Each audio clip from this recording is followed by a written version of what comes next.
प्रवचन करते थे तो सबसे पीछे बैठ के सुनता था। भोंदू को लगता था गुरुजी जो बोल रहे हैं ये बिल्कुल सत्य है, इसमें कोई झूठ नहीं है।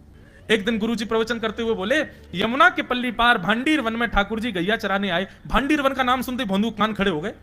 बोले भांडीर वन तो मैं जाता हूं गैया लेके, मुझे तो कभी मिले नहीं वहां पे। अरे मुंह में ही कमी होगी, मुंह में ही सामर्थ्य नहीं होगी उनको देखवे कि मैं ही नहीं देख पाया होंगे, वो तो आते होंगे वहां पे, मुझे ना दिखे होंगे। भोंदू ने पहली बार जिज्ञासा करी, गुरुदेव ठाकुर जी दिखते कैसे हैं? तो गुरुदेव भी हंस गया, अच्छा भोंदू पूछ रहा है, बैठ जाओ बताते हैं। मोर मुकुट पहनते हैं ठाकुर जी, और बोले दो कान हैं लेकिन कुंडल एक ही पहनते हैं। ठाकुर जी ऐसे पुष्प तोड़ के कान के ऊपर लगा लेते हैं, दोनों कानों में एक ही कुंडल को फेर फेर के पहनते। ठाकुर जी पीली पीतांबरी, ऐसी ठाकुर जी पीली पहनते, पीली पीतांबरी। माला कैसी पहनते हैं? आती है। ठाकुर जी ऐसी पहनते हैं पूरी पैरों तक जाए। ये देखो गुरु जी कह रहे हैं तो निश्चित है भांडीर वन में आते हैं ठाकुर जी। भोंदू अपनी गैया लेकर के भांडीर वन पहुंच गया। गैया चल रही थी, अब भोंदू ढूंढ रहा है, कभी वृक्ष के नीचे जाके देखे, कभी कहीं देखे, कभी ढूंढे कहीं से चंदन की सुगंधी आ जाए। गुरुजी बता रहे थे उनमें से चंदन की सुगंधी आती है, क्या पता कन्हैया यहीं कहीं हो। इतने भाव से, इतने प्रेम से और इतने भोलेपन से ढूंढने लगा ठाकुर जी को, और ठाकुर जी नहीं मिलते ना तो अपने आप को ही कोसता, मुंह में योग्यता ना होगी यही मारे ना मिल रहे, ठाकुर जी तो यही है। गुरु जी की बात गलत नहीं है, ठाकुर जी तो यही है। उसके उस सहज भाव पर, उसके उस सरल भोंदूपने पर ठाकुर जी रीझ गए। और इतने में ही भोंदू हताश निराश उदास बैठा था, खुद को कोस रहा था, मुंह में योग्यता ना है, मुंह ठाकुर जी मिलना है रहे। इतने में ही देखा सामने से असंख्य गायों का झुंड आ रहा है, और भोंदू ने जैसे उन गायों को देखा, ऐसी गाय कभी देखी नहीं, अलग गाय, सींग चमक रहे हैं, सींगों के ऊपर के भाग में सोने चांदी मढ़े हुए हैं, ऐसी ऐसी सुंदर सुंदर तंदुरुस्त गैया। तभी देख रहा है भोंदू, पीतांबरी पहनी है, गले में वैजंती माला धारण की है, सिर पर पाग पहनी है, एक कान में कुंडल है, मंद मंद मुस्कुरा करके दतुइयां दिखा रहे हैं, कटाक्ष नेत्रों से कभी इधर देख रहे हैं कभी उधर देख रहे हैं, अपनी वेणु को कमर में कस करके गैयाओं के गले में गलवैयां डाल करके श्याम सुंदर भोंदू की तरफ चलते भय आ रहे हैं। ये दृश्य देख करके हाथ पांव कांपने लगे भोंदू के। उसको लगा मेरे पास तो आएंगे ही नहीं, है वहीं से मुड़ जाएंगे, अब मैं उनके पास जाके उनको असहज नहीं करूंगा, यहीं से देख लूं, यहीं से प्रणाम कर लूं। लेकिन जैसे जैसे प्रणाम करके ऊपर देखता, ठाकुर जी और पास आ रहे हैं, और पास आ रहे हैं, और पास आ रहे हैं। जैसे ही ठाकुर जी आकर के बैठे, भोंदू के पास शब्द नहीं है, हाथ पैर कंपित हो रहे हैं, उसको सूझ ही नहीं रहा करूं क्या मैं, इनके लिए क्या बिछाऊं, कहां बैठाऊं। ठाकुर जी ने अपने आप ही भोंदू के गले में हाथ डाली, अरे तेरा नाम कहा है? जैसे ही ठाकुर जी ने नाम पूछा, भोंदू अपना ही नाम भूल गया, बोले मुझे याद ही नहीं मेरा नाम क्या है, पर प्रेम से सब लोग मुझे भोंदू बुलाते हैं। अब तो भोंदू नाम सुनते ही ठाकुर जी ताली दे दे के हंसने लगे, तेरा नाम भोंदू है? बोले हाँ मेरा नाम भोंदू है। और ठाकुर जी आपको अच्छा लगा? बोले हाँ बहुत अच्छा लगा। आपको नाम कहा है? ठाकुर जी बोले तुम वो ना जाने? बोले जानू तो ना हूं, लेकिन गुरुजी ने जैसा रूप बताया वैसा ही है आपको, तो आप कहीं नंदनंदन तो नहीं हो? ठाकुर जी बोले हाँ मैं नंदनंदन नहीं हूं, यशोदा जी को लाला, नंद जी को लाला।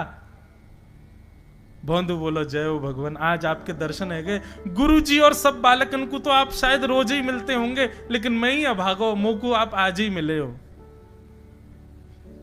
ठाकुर जी बोले अब चल बात मत बनावे, जल्दी कछु खवा, मुंह को भूख लग रही है। भोंदू एक कपड़े में रोटी बांध के उसमें मिर्च और गुड़ रख करके लेके गया। 2 रोटी थी, भोंदू ने जैसे खोली, एक रोटी ठाकुर जी के सामने धर दी, एक अपने पास रख ली, बोले मैं भी तो खाऊंगा। ठाकुर जी ने बढ़िया रोटी ऐसे घुमाई और प्रेम से गुड़ खामे और रोटी पान लगे प्रेम से, और ठाकुर जी तो चप चप करके नेक देर में पा गए। भोंदू तो भूल ही गयो, मुंह खानो भी, वो ठाकुर जी को ही देख रहा है। ठाकुर जी बोले और जोर की भूख लगी, ला अपनी रोटी दे दे। भोंदू बोलो मुंह को भी भूख लगी है। बोले अच्छा चल आधी आधी खा ले, या मैं आधी तू खा ले आधी मैं खा लूं, दोनों खा लिए। कल ते नेक्स्ट से ज्यादा सी रोटी ले आइयो, भूख ज्यादा लगे, और सुन यही समय आइयो, मिलूंगा कल भी तोते। ठाकुर जी अपने मार्ग पर चले गए। भोंदू इतना प्रसन्न है, बोले आज मुझको ठाकुर जी मिल गए। गुरुदेव के प्रवचन का समय हो गया, भोंदू पीछे जाके बैठ गया, अपने गुरुदेव को प्रणाम करे, इनकी कृपा से ठाकुर जी मिले। उसने किसी को नहीं बताया, उसको लगा सबको ही मिलते हैं भगवान, मुझे ही मिले हैं बहुत दिन बाद। दूसरे दिन भोंदू खूब सारी सामग्री रसोई घर में इकट्ठा करके जाने लगा। किसी ने जाके गुरुदेव से कह दिया कि भोंदू बहुत सारी सामग्री ले जा रहा है। गुरुदेव ने जाके कही, भोंदू इतनी सामग्री ले जा रहा हो भैया, वो भंडारो करेगो का? नहीं गुरुजी भंडारो तो नहीं करूंगा, वो नंद नंदन नाम है, वो यशोदा नंदन मदन मोहन, वो अपनी गैया चरा के आए, कल भी आए, मेरी रोटी खा गए, मैं भूखो ही रहेगो कल। या हमारे ज्यादा सी ले जा रहा हूं, बेचारे बहुत भूखे आए कल, कि उनको पेट भर जाएगा, मैं भी पा लूंगा। या हमारे गुरुजी आज ज्यादा सामग्री ले जा रहा हूं। गुरुदेव ने मन में सोचा, ये बात कोई और कहे तो अविश्वास किया जा सकता है, लेकिन भोंदू झूठ नहीं बोलता। भोंदू कभी झूठ नहीं बोलता, भोंदू की बात पर विश्वास करना ही पड़ेगा। गुरुदेव बोले, सुन सुन इधर बैठ, ठाकुर जी आए थे? बोले हाँ। अच्छा, उनका रूप कैसा था? जैसा रूप आपने बताया था ना गुरुजी, बिल्कुल वैसा, ऐसे कटाक्ष नेत्र, मोती जैसे दांत, ठाकुर जी की मुस्कान ऐसी, पाग ऐसी, कान ऐसे। गुरुदेव के तो नेत्र बंद हो गए, वे सब अनुभव करने लगे। लेकिन गुरुदेव बोले, रूप कैसा भी बता दे, चरण यदि इसने बता दिए तो मैं मान जाऊंगा कि ठाकुर जी थे। अच्छा तूने चरण देखे? बोले हाँ गुरुजी मैंने चरण देखे। चरण कैसे थे?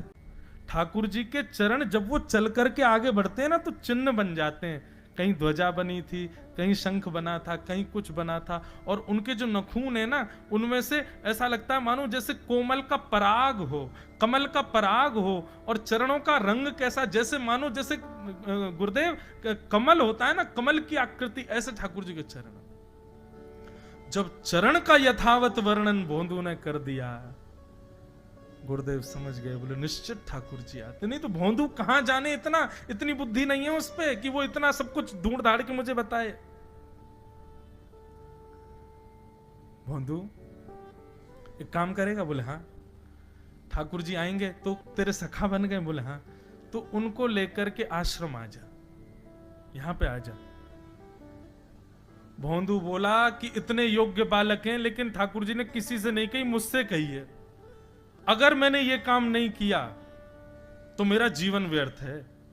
भोंदू को लगा ठाकुर जी सबसे ही मिलते हैं, गुरुजी किसी से भी कह के बुलवा लेते, मुझको काम दिया। भोंदू ने तो उसको अपने हृदय में ले लिया, अब ये काम मुझे करना है। बोले गुरुजी मैं वचन दे के जा रहा हूं, ठाकुर जी को मैं लेके आऊंगा। जा बेटा। भोंदू वन में चला गया। अब तो उसको मिलने की भी एक्साइटमेंट नहीं है और कोई उसके मन में भाव ही नहीं है, उसको ये है बस ठाकुर जी को मैं ले जाऊं।